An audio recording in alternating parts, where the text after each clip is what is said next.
Hello- मैं हाँ कह प्रीतम रहा बोलो। था कि अष्टम में नीच शनि का पीड़ा देता है। देखो अष्टम में शनि होता है तो वो आपका उम्र बढ़ा देता है, उम्र बढ़ा देगा। आप बहुत ही मतलब आपका कम से कम 90-95 तक जिंदा रखता है। अगर गुरु का दृष्टि हो तो बहुत अच्छा है, अगर गुरु का दृष्टि नहीं है तो आपको अकेला कर देता है। एंड में आपका जो लाइफ का एंड होता है वो एंड में आप अकेले हो जाते हैं। आपके सारे रिश्ते धीरे धीरे आपका जो सोच और आपका जो उनके ऊपर जितना भी रिलेशनशिप है वो सब धीरे धीरे कट हो जाता है और इंसान को अकेला कर देता है। अगर गुरु का दृष्टि है तो आप बच जाएंगे, नहीं तो जो बोलते हैं ना सड़ सड़ के मरना, दैट काइंड ऑफ स्थिति आ जाते हैं। हम्म। आपका क्या है, किसका है ये? ये मेरा ही है। षष्टम, षष्टम में नीच है, अरे साथ गुरु भी षष्टम, है। अभी अष्टम बोल रहे थे, अभी षष्टम बोल रहे हो। अष्टम अष्टम अष्टम अष्टम में नीच। कंफ्यूज हो रहे हो। चलिए ठीक है, सबका कुंडली एक बार देखेंगे धीरे धीरे, ठीक है। ये बहुत सारे, ये बड़ा शास्त्र है, अभी फिर हम पढ़ाई बीच में रुक सर जाएगा। मुझे एक बात पूछनी थी। Hello okay. सर। हाँ कौन बोल रहा है? हाँ सर, मैं बोल रहा हूँ मोहित। बोलिए मोहित जी। सर ये बताइए कि जो हमारी कुंडली है तो क्या हम उसमें चेंज कर सकते हैं अपने ग्रहों का रिजल्ट को? थोड़ा जोर से बोलिए, थोड़ा आपका थोड़ा आवाज है ना थोड़ा स्लो आ रहा है। हाँ मैं ये पूछ रहा हूँ सर। हम्म। हाँ जी बोलिए। हाँ मैं ये पूछ रहा हूँ सर कि जो हमारे प्लेनेट हैं, जो भी हमारे अच्छे बुरे ग्रह हैं, जो हमें रिजल्ट दे रहे हैं, तो क्या हम उसे चेंज कर सकते हैं अपने किसी उपाय से, विधि रेमेडी का से? विधान को कोई चेंज नहीं कर सकता है। वैदिक शास्त्रों के हिसाब से, वैदिक एस्ट्रोलॉजी के हिसाब से जो चीजें आपका हो गया है, आप अपना माँ बाप को चेंज नहीं कर सकते, आप अपना कुंडली को चेंज नहीं कर सकते। ये एक स्क्रीनशॉट हो गया है। जब आप पैदा हुए, सारे ग्रह और नक्षत्र कौन सा ये जो सौरमंडल में जो ऑर्बिट में थे, तो अपने हिसाब में वो जहां जहां भी है वही रहेंगे, उसी को कोई नहीं चेंज कर सकता। अच्छा, तो फिर हम क्या क्या कर सकते हैं जो रेमेडी बताते हैं लोग कि भाई ये रेमेडी, रेमेडी कर लो रेमेडी शरीर एक ये ये है कि आपका गाड़ी पंचर हो गया, पंचर मारो और जितना दूर चला जा जाए। सकते उतना दूर चलो, और कुछ नहीं है। आप जो, ओके। आप मेरा पहला क्लास देख सुन लीजिएगा, जो फर्स्ट क्लास मैंने लिया था, आप वो क्लास देखे नहीं, हम्म। उसमें सारी चीजें कवर किया गया है ना दीपक जी? यस सर बिल्कुल। वो संचित कर्मा, प्रारब्ध, आगामी कर्मा, क्रियामान कर्मा, सारी चीजें उसके ऊपर विस्तार रूप में हमने उसमें डिस्कशन किए हैं। तो उसमें वो सारी चीजें दिया गया है कि कैसे आपको, आपका कुंडली को चेंज नहीं कर सकते। हाँ, रेमेडी के थ्रू आप उसको थोड़ा बहुत बदल सकते हैं, लेकिन रेमेडी भी इफेक्टिव होना चाहिए। आपका मन में पूरा अच्छे से ईश्वर के ऊपर श्रद्धा करके आप अगर कुछ करेंगे तो थोड़ा बहुत होता है। ऐसे भी बहुत सारे विद्वान, बहुत सारे ज्योतिष बोलते हैं कि कुछ कुछ ऐसा देखा गया है कि अगर बहुत बड़ा बड़ा संत है जिनका मुंह से एक निकल गया एक शब्द, और वो शब्द रामबाण हो जाता है, मान लो किसी को संतान नहीं होता है, आप बहुत सारे रेमेडी करेंगे, आपको फिर भी संतान प्राप्त नहीं हुआ।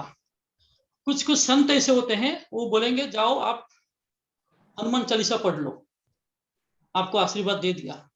आप घर में जाएंगे, हनुमान चालीसा पढ़ेंगे, फिर 1 महीने के बाद आपको आपका फिर कंसीव हो जाएगा। तो ये आशीर्वाद भी काम करता है। तो ऐसा बहुत सारे उपाय रहता है।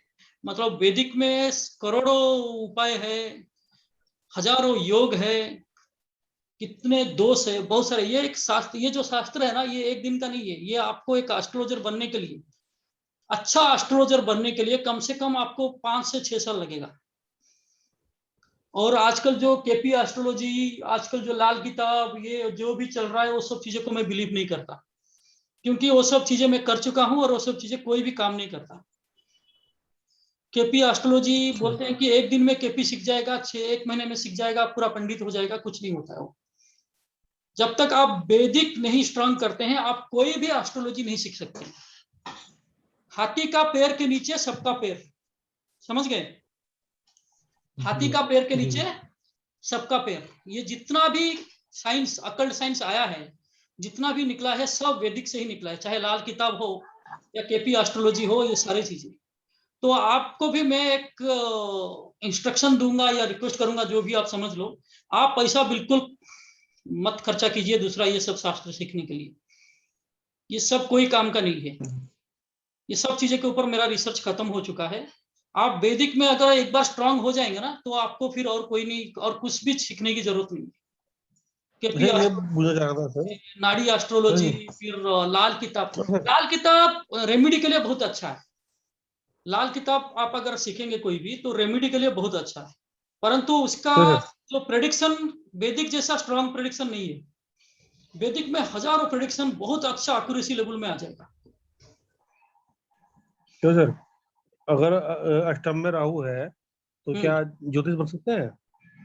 बहुत बढ़िया ज्योतिष होंगे आप। अष्टम में शनि भी बहुत बढ़िया ज्योतिष है। अष्टम में राहु शनि गुरु बढ़िया ज्योतिष बनाएगा आपको, क्योंकि अष्टम हाउस रिसर्च का हाउस है और राहु रिसर्च का कारक है। आप जितना भी ये रॉ ऑफिसर देख रहे हैं, IPS officer, raw officer, secret agencies, ये सब राहु है। आप एयरपोर्ट जाते हैं, फॉरेन गए हैं कभी? No sir. इंटरनेशनल फॉरेन कभी विजिट किए हैं आप? No sir, no. एक बार मौका मिला था सर, जा नहीं पाया। कौन क्या है फॉरेन, कौन गया है? दीपक जी आप फॉरेन गए हैं? अनिल जी, सांधु जी, कोई गया है फॉरेन? जी, अनिल डैंग बोल रहा हूँ। सब गया हूँ, सब मैं 3-4 बार गया हूँ। कहाँ गए हैं आप? सर मैं अमेरिका गया हूँ, फ्लोरिडा। अरे बाप रे, क्या बात है। आप जब इमिग्रेशन ऑफिसर सब बैठे थे, जब जाते हैं आप, जब लैंड करते हैं अमेरिका में, या कौन सा एयरपोर्ट में आप लैंड किए? सर मैं मियामी में किया था पहले। मियामी में? अच्छा, जाते टाइम मियामी में किया था। Okay okay okay. तो आप जब उधर लैंड करते हैं, जो इमिग्रेशन ऑफिसर्स जो लाइन में बैठे रहते हैं ना, आपका जो पासपोर्ट अथॉरिटी जो आपको थप्पा मार के भेजते हैं, वो सब राहु है। Those are all people are Rahus. ये नॉर्मल कॉमन पर्सन को अगर बोलेंगे तो वो हंसेगा, बोले कि वो तो कैसा राहु है, लेकिन ये राहु का कारक है वो लोग। मतलब राहु कोई भी बॉर्डर को नहीं मानता। जब राहु का क्लास लूंगा ना आपको, पूरा कंप्लीट उस दिन राहु का क्लास दूंगा आपको, बढ़िया मजा आ जाएगा आपको। राहु कोई बॉर्डर को नहीं मानता। तो सर ये भी तो पता होना चाहिए कि कब बनेंगे, जैसे मतलब एज के अकॉर्डिंग। भाई राहु तो बैठा, अष्टम बैठा हमारे, तो कुछ समय भी तो होता होगा ना कि उस पीरियड के बाद आप मतलब इस फील्ड में जाओगे या? देखिए, अष्टम तो एक तो रिसर्च का घर है, राहु भी रिसर्च का कारक है, और दोनों एक ही जगह में बैठ गए, तो आपको तो बनना चाहिए वही सीक्रेट सर्विस आप खोल सकते हैं, कोई भी secret service, private secret detective service खोल सकते हैं। आप अच्छा डिटेक्टिव काम करेंगे। राहु जिसका अष्टम में है, वो इंसान, उसको अगर कुछ भी छोटा चीजें पता चल गया, तो अगर उसको कुछ जानना है तो 1 घंटे में निकाल देगा वो, अगर उसको क्लू मिल गया तो। मान लो किसी का पासवर्ड हैक करना है, तो किसी भी तरह वो हैक करेंगे। ये अष्टम राहु का मतलब उसका सिम्टम है। ये जिसका अष्टम राहु होता है, बड़ा रिसर्च ओरिएंटेड रहते हैं ये लोग। ये क्यों है, ये क्यों नहीं हुआ, ये कहां से आया, ये क्या हो सकता है।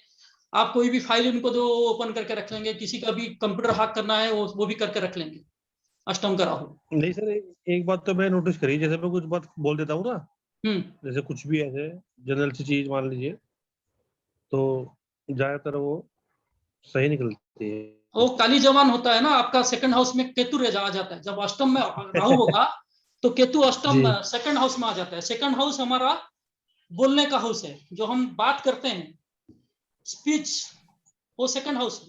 और सेकंड हाउस में जिसका भी केतु रहेगा, वो काली जवान बोलते हैं उसको। तो वो जिसको भी जो श्राप दे देगा, वो लग जाएगा। समझ रहे हैं ना? तो इसके कारण आप जिसको भी जो बोलते हैं ना, आप अगर किसी को आशीर्वाद दे देंगे तो भी उसको फलित हो जाएगा। आप अगर किसी को श्राप दे देंगे तो भी लग जाएगा उसको।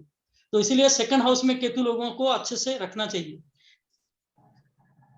ठीक है, ये चीजें आपका बीबी को आप ये वीडियो दिखा दीजिए, तो वो आपसे डर के रहेंगे और आपको बड़ा प्यार करती है।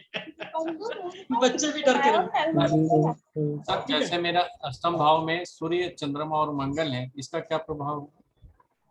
सूर्य, चंद्रमा और मंगल, ओके। इसमें अकुल्ट साइंस का क्या रोल आता है? इन स्थितियों में जैसे इनका था शनि था, इनका राहु है, मान लीजिए ये लोग अकुल्ट साइंस में एक से ज्यादा अगर ग्रह रहता है ना, तो बड़ा कंफ्यूजन हो जाता है। वो सब भाव थोड़ा बड़ा कभी क्या रिजल्ट आएगा क्या है, क्योंकि हमारा जो दशा होता है ना, अभी क्या है, बड़ा बड़ा विद्वान बोलते हैं कि जितना भी ग्रह एक भाव में रहो, लेकिन दशा आने से ही वो फलित होता है। ये हमारा एक मुनि है। परंतु एवरी मोमेंट एक दशा आता है, सूक्ष्म दशा, प्राण दशा, ये पत्यंतर दशा, अंतरदशा, सो ये तो आता ही रहता है। तो हर वक्त चेंज होता रहेगा। और मन का कारक जो है आपका चंद्रमा, वो अष्टम में चला गया, वो एक नेगेटिव हो गया आपका। तो आपका कुंडली को मैं थोड़ा दीपक जी अच्छे से देखूंगा, क्योंकि और बहुत सारा आपका थोड़ा कॉम्प्लिकेटेड कुंडली है, क्योंकि आपका जो 10th हाउस में गुरु चंडाल योग है, वो भी थोड़ा रिसर्च करना पड़ेगा आपका कुंडली के ऊपर। ठीक है, जब आपकी हाँ चलो हम लोग अभी प्रारंभ करते हैं रिलेटेड टू और लास्ट टाइम जो हमने पढ़े थे अबाउट द राशिस। एक सेकंड ये हो गया स्क्रीन शेयर।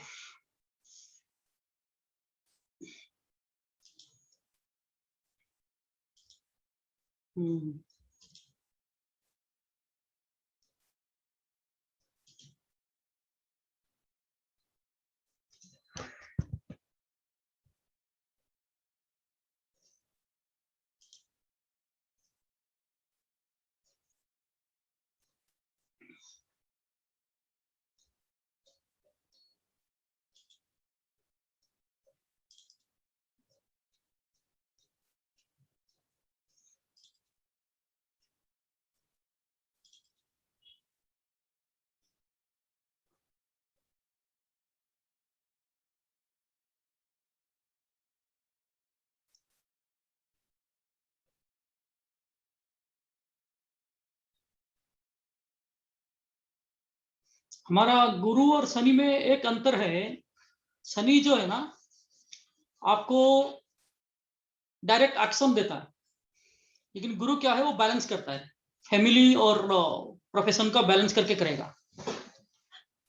बहुत सारी चीजें हैं, ज्योतिषी इतना आसान नहीं है, ज्योतिषी सीखना बड़ा पेशेंस चाहिए और बहुत lot of things is required.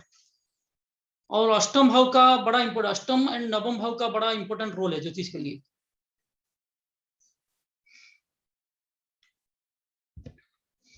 तो हमने पढ़ा था ब्रह्मांड के बारे में पढ़ा था, फिर हमने ये राशियों का बारे में पढ़ा था, राशियों उसका मोरल क्वालिटीज।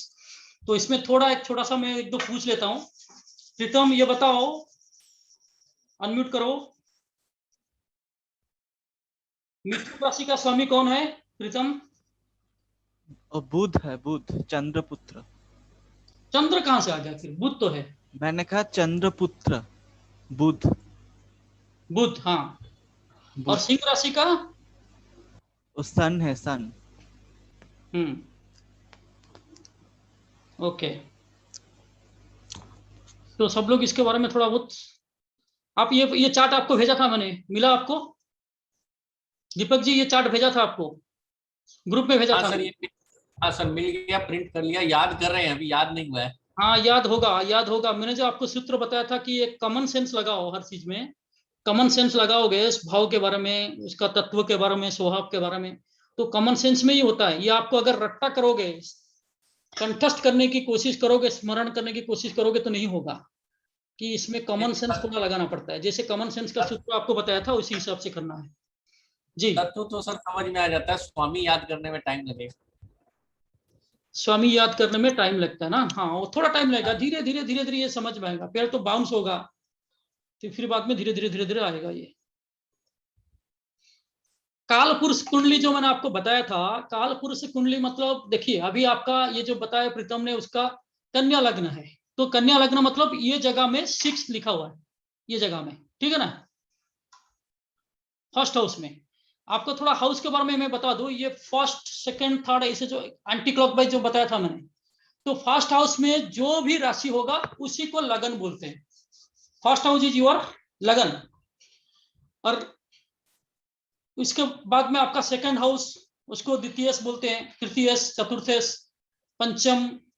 तो उसका और एक स्लाइड में आगे आने वाला है, जिसमें आपको सब भाव का एक एक नाम है, इसको भाव बोलो या स्थान बोलो, सब अलग अलग नाम है। कोई लाल किताब में उसको खाना नंबर बोलते हैं, ये फर्स्ट खाना, सेकंड खाना, लाइक दैट। अच्छा, ये एक बड़ा इंपॉर्टेंट चीज है।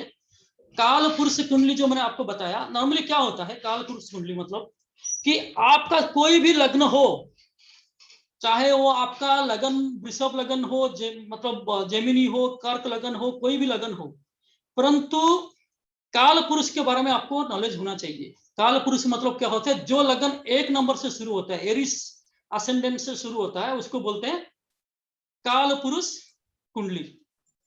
समझ गया? इसमें थोड़ा कंफ्यूजन होगा आपको, क्योंकि आपको लगेगा अरे अरे ये तो 1 नंबर होना चाहिए तो तभी काल पुरुष होता है, मेरा तो 8 नंबर से शुरू हो रहा है। अभी एक एग्जांपल के तौर पर आपको मैं बताता हूं। मान लो 4th हाउस में आपका गुरु है, ठीक है, किसी का 4th हाउस में गुरु है, तो 4th हाउस में गुरु वृश्चिक लगन का मान लो, स्कॉर्पियो लगन का, ठीक है, वृश्चिक लगन में 4th हाउस में गुरु है, तो ये कौन सा राशि में आएगा दीपक जी? सर आप बताइए, अभी याद नहीं नहीं देखना आप पड़ेगा। गिनिए ना, गिनिए ना, कौन कौन बता सकता है? महेश जी आप बता सकते हैं? जो सिंह से पहली राशि है सर, सिंह तो वृश्चिक 5वीं लगन राशि है। मतलब 8 नंबर, है 8 नंबर से शुरू हो रहा है वृश्चिक लगन। अगर 8 8 नंबर नंबर से शुरू हो शुरू रहा हो रहा है तो 4th हाउस में कौन सा राशि आएगा? है। 8 एक्वेरियस 9 आएगा सर, 10 एक्वेरियस। एक्वेरियस आएगा, 12 करेक्ट। कुंभ ये राशि बताएगा। आएगा, ठीक है। तो इधर हमको 2 चीजें लगाना है। ये चीजें साथ नॉर्मली कोई भी विद्वान नहीं बताते, लेकिन मैं मेरा रिसर्च का बात चीजें आपको बताता हूँ। ये आपको 2 लॉजिक लगाना है, ठीक है, ये ध्यान से सुनिए। ये लॉजिक ये है, सानू जी सुन रहे हैं आप तो ज्योतिष जानते हैं, ये लॉजिक आपको काम पे आएगा। नॉर्मली क्या होता है, आप प्रिडिक्शन जब करेंगे तो आप देखेंगे कि गुरु है एक्वेरियस राशि में, मतलब कुंभ राशि में गुरु है, तो आपको वो भी सोचना है, साथ में ये भी सोचना है काल पुरुष कुंडली के हिसाब से 4th भाव में गुरु उच्च का हो जाता है, ठीक है ना, क्योंकि गुरु कर्क राशि में उच्च का हो जाता है। जब आपको उच्च नीच बताऊंगा तभी आपको समझ में आएगा। ये एक छोटा सा लॉजिक आप याद रखिए, ये रिकॉर्डिंग आप 2-3 बार सुनेंगे ना तो आपको समझ में आ जाएगा।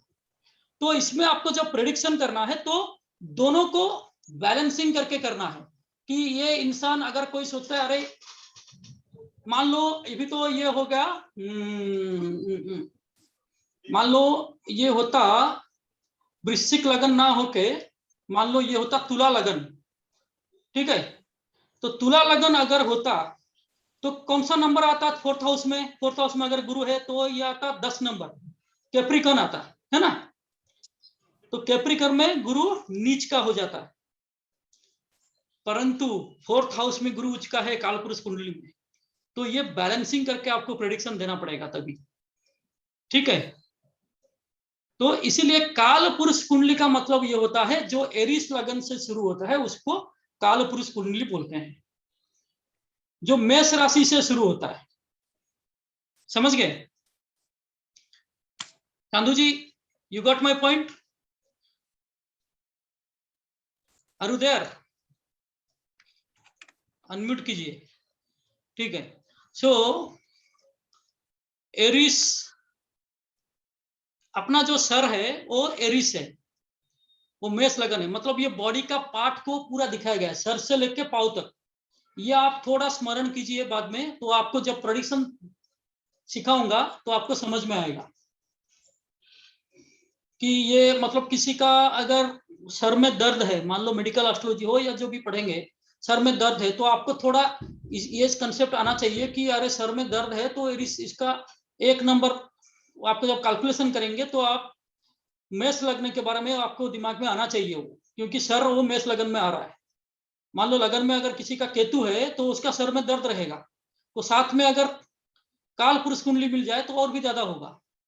तो दीज आर ऑल कंसेप्ट आपको याद रखना है। जैसे हमने गुरु के बारे में बात किया, तो गुरु के अगर गुरु का अगर आप देखेंगे तो पेट का जो पोर्शन है वो गुरु का आता है बॉडी का पार्ट में, ठीक है। तो इसी तरह ग्रहों का भी सर से लेकर नीचे पांव तक ग्रहों का भी आता है, और साथ में ये राशि का भी आता है। तो ये भी ये चीजें मैं आपको भेजूंगा, आप देख लीजिएगा कि सर से लेके पांव तक कौन सा राशि का क्या क्या ये सिग्निफिकेट करता है। ठीक है ना? Any confusion, any doubt? आपको ये पढ़ना पड़ेगा। मोहित जी बोलिए, आप अनम्यूट कॉल करके बोलिए। जी समझ गए ना आप? ठीक है सर, ओके जी हाँ। बिल्कुल। आपका बॉडी का जो पार्ट है, एरिस का मतलब हो गया सर, सर का थोड़ा नीचे आ गया टरस, आपका गले का पार्ट आ गया जेमिनाई, कैंसर हो गया आपका जो छाती का पार्ट है, लियो आ गया आपका छाती का नीचे वाला, वर्गो आ गया आपका पेट वाला, फिर पेट के नीचे वाला लिब्रा, फिर उससे जौनांग जो आ जाता है वो स्कॉर्पियो आ जाता है, जौनांग। ठीक है? साजिटेरियस आपका घुटने का ऊपर वाला, फिर आपका जो घुटने है उसको आ जाता है आपको कैप्रिकन, घुटने का नीचे वाला एक्वेरिस, फिर आपका जो फुट हो जाता है वो हो जाता है पाइसेस, मीन राशि। तो ये चीजें आपको याद रखना, बॉडी का पार्ट क्या क्या आता है राशियों में। ठीक है ना? ठीक है सर। चलिए नेक्स्ट स्लाइड को चलते हैं।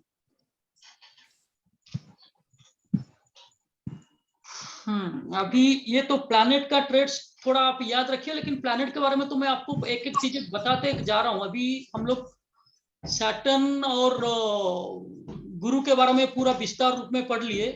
अरे ये क्या ओपन हो गया?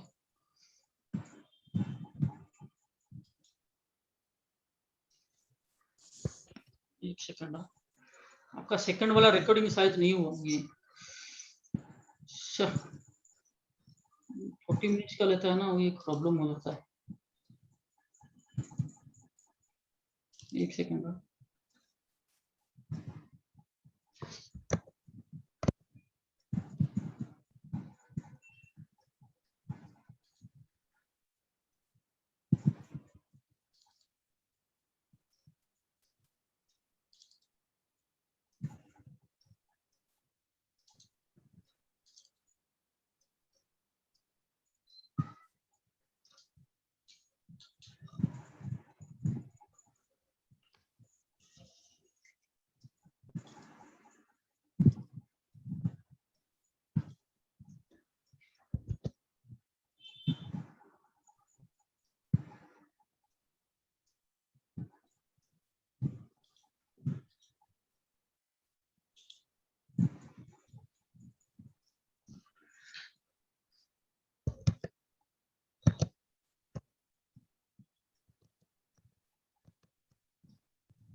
एक सेकंड, रिकॉर्डिंग हो रहा है नहीं, थोड़ा देख सकते हैं।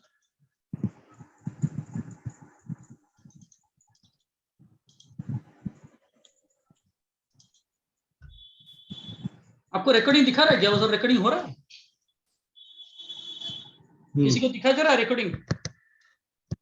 हाँ दिखाई दे रहा है, लिखा हुआ। हो रहा है, रिकॉर्डिंग हो रहा है क्या? जी हो रहा होगा सर, ये नहीं पता, दिखाई दे रहा है घोड़ी दिखा हुआ।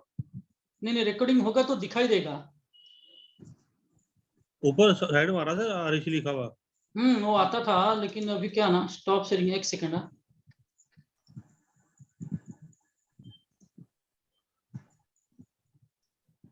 नहीं, हाँ चल रहा है, रिकॉर्डिंग चल रहा है अभी। ठीक है,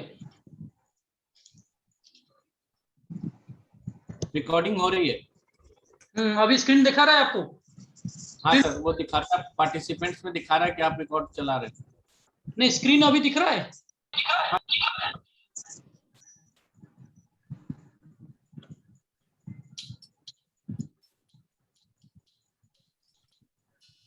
हाँ, स्क्रीन दिख रहा है। चलिए, तो प्लैनेट्स का ट्रेड्स जो है, सन, अभी हम लोग सन के बारे में बात करेंगे। सन का ट्रेड क्या है, नेगेटिव एंड पॉजिटिव क्या है, क्या पॉजिटिव ट्रेड है, क्या नेगेटिव ट्रेड्स है। ट्रेड्स का मतलब क्या है? What is the meaning of trades? का character. Yes, kind of character. तो सन अगर किसी का खराब है तो क्या होगा, सन अगर किसी का अच्छा है तो क्या होगा। सन अगर किसी का अच्छा है तो वो बड़ा विद्वान होगा और बड़ा लीडरशिप क्वालिटी होगा। मेनली उसका है लीडरशिप क्वालिटी। एक सेकंड।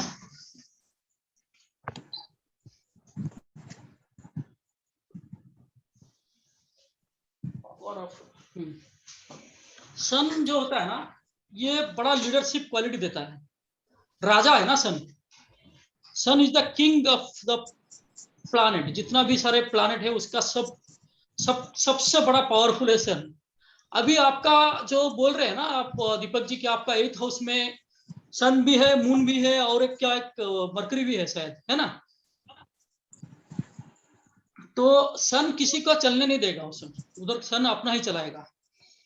मान लो किसी का 11th हाउस में सन भी है, मून भी है और विनस है, तो विनस एंड मून को वो चलने नहीं देगा। सन जहां रहता है वो अपना चलाता है, क्योंकि वो राजा है। वो चाहता है कि वो अपना ही, मेरा ही बात सब सुने। और 11th हाउस में रहेगा तो पंचम को देखेगा, तो आपका मान लो विनस फीमेल का कारक है, बुध फीमेल का कारक है, मतलब लड़की आपको होना चाहिए। सन अगर उधर आ गया तो आपको लड़की नहीं होगा, आपको लड़का देगा पहले। जहां सन बैठ जाता है वहां कोई भी ग्रह का कुछ भी उसका चलता नहीं है, वो अपना चलाता है। ये अपना, ये जो सूत्र हमेशा आप याद रखिए, ये बहुत ही बड़ा सूत्र है और बहुत कम लोगों को ये के बारे में जानकारी है। सन जिधर बैठ गया और जितना भी प्लैनेट है उसका किसी का भी वो चलने नहीं देगा। मान लो जिसका लगन में सन बैठ गया, बड़ा इगोस्टिक हो जाएगा वो इंसान। और साथ में जितना भी, मान लो साथ में और 5-6 प्लैनेट बैठ गए, तो कोई भी प्लैनेट को चलने देगा, वो खुद चलाएगा सारे। तो दैट इज ए गुड कुंडली। वो बहुत ही अच्छा कुंडली बन जाएगा वो, क्योंकि सारे चीजें उसका दिमाग में फिट है, वो जो चाहेगा वही होगा। ठीक है। तो हम लोग ये जो बात कर रहे थे, सन का जो मतलब जो नेगेटिव कैरेक्टर है वो डोमिनेटिंग है, बड़ा इरेस्पॉन्सिबल है। इरेस्पॉन्सिबल मतलब वो बोलेगा कि अरे तू चल लाइट बंद कर, चल वो दुकान से लेके मेरे लिए वो खाना लेके आ, चल ये काम कर मेरे लिए वो फोन कर ले। वो ऑर्डर देगा सन।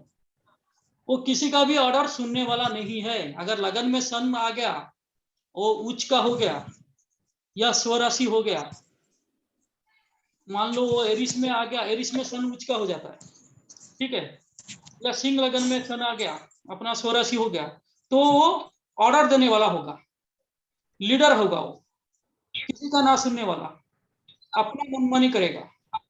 बट अपना उसका जो बॉडी, गठीला बॉडी होगा, उसका गठीला बॉडी, और उसका फेस में तेज रहेगा, बहुत ही अच्छा दिखने वाला, लंबा चौड़ा, लगन में अगर आ जाता है। किसका लगन में है सन?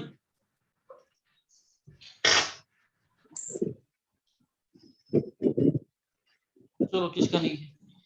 तो ये होता है उसका नेगेटिव एंड पॉजिटिव। इसी तरह मून का आप देख लो। मून मतलब आप समझ लो इमेजिनेशन। मून, कभी भी आपका दिमाग में मून का बारे में बात आए, चंद्रमा के बारे में बात आए, तो आप इमेजिनेशन करके पहला वर्ड आना चाहिए। उसके बाद में आना चाहिए आपका मन। ऐसे कहते हैं कुछ कुछ विद्वान, ऐसे कहते हैं कि आपका, ये क्या आ गया, this meeting will and in 10 minutes. चलो 10 मिनट्स हम लोग पढ़ लेते हैं, ठीक है। ऐसे कहते हैं कि आपका जितना भी प्लैनेट है, अपना दशा पे वो लोग फल देते हैं, लेकिन वीनस एंड बुध ये दोनों हमेशा एक्टिव रहते हैं। लेकिन मेरा रिसर्च कहता है वीनस एंड बुध भी एक्टिव रहता है, साथ में चंद्रमा भी एक्टिव रहता है, क्योंकि चंद्रमा मन है। आपका मन किया अभी कि मैं ये क्लास अभी बंद कर दूं तो आप कर देंगे। आपका मन किया कि मेरे को अभी चाय पीना है, आप चाय पियेंगे। आपका मन करेगा कि नहीं मुझे अभी बाहर जाना है। आपका मन किया मुझे मास्क पहनना है, मास्क पहनेंगे। आप मन किया नहीं मुझे मास्क नहीं पहना है, तो आप नहीं पहनेंगे। तो हर चीज मन के ऊपर कंट्रोल है ना।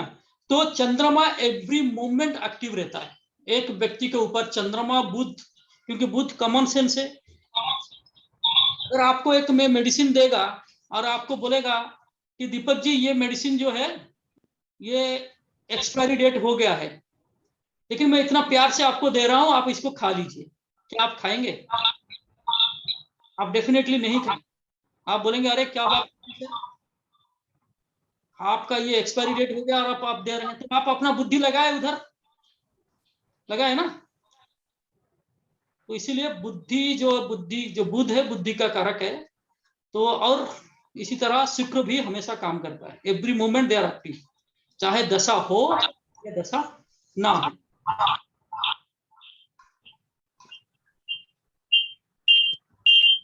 तो चंद्रमा के बारे में हम जब भी बात करेंगे तभी आपको सोचना चाहिए चंद्रमा इज द इमेजिनेशन। ये जितने सारे प्लैनेट है, सबसे डिफिकल्ट प्लैनेट जिसको जज करना के लिए आपको 3 प्लैनेट को जज करना बड़ा मुश्किल है। आप सब सारे प्लैनेट को जज कर लेंगे, लेकिन 3 प्लैनेट को जज करने के लिए आपको बहुत ही सूत्र लगाना पड़ेगा, बहुत रिसर्च का काम है। एक है बुध और एक है राहु और एक है चंद्रमा। ऐसे सारे विद्वान बोलते हैं कि चंद्रमा एक शुभ प्लैनेट है, ये सच है, बट कॉम्प्लिकेटेड प्लैनेट भी है। चंद्रमा अगर नीच का हो जाए या चंद्रमा के ऊपर कोई दृष्टि अगर खराब पड़े, अफ्लिक्टेड हो जाए, तो चंद्रमा बहुत सारे प्रॉब्लम भी देता है। क्योंकि चंद्रमा का आपको माइथोलॉजिकल स्टोरी अगर मैं जब बताऊंगा, चंद्रमा का फुल विस्तार रूप में जब डिस्कशन करेंगे, जैसे शनि का गुरु का किया, तो आप देखेंगे चंद्रमा एक ऐसा है, अपना गुरु का ही वाइफ को वो अपहरण करके ला लिए थे और उनका रेप कर दिए थे। बुध जो है वो चंद्रमा का ही बेटा है, ठीक है, चंद्रदेव है, ये फीमेल प्लैनेट बट चंद्रदेव है। हेलो, सुनाई दे रहा है?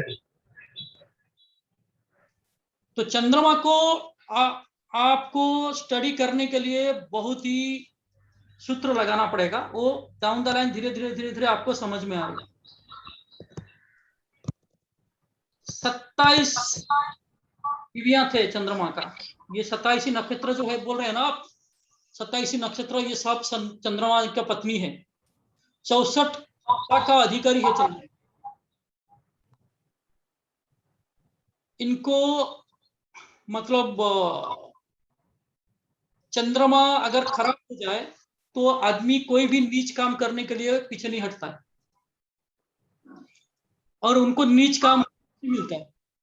आप उनको बोलेंगे बूट पॉलिश कर लो तो भी बूट पॉलिश कर देंगे, चाहे वो कितना बड़ा धनी इंसान हो, करोड़पति हो, अरबपति हो, अगर आप चंद्रमा जिसका नीच है वो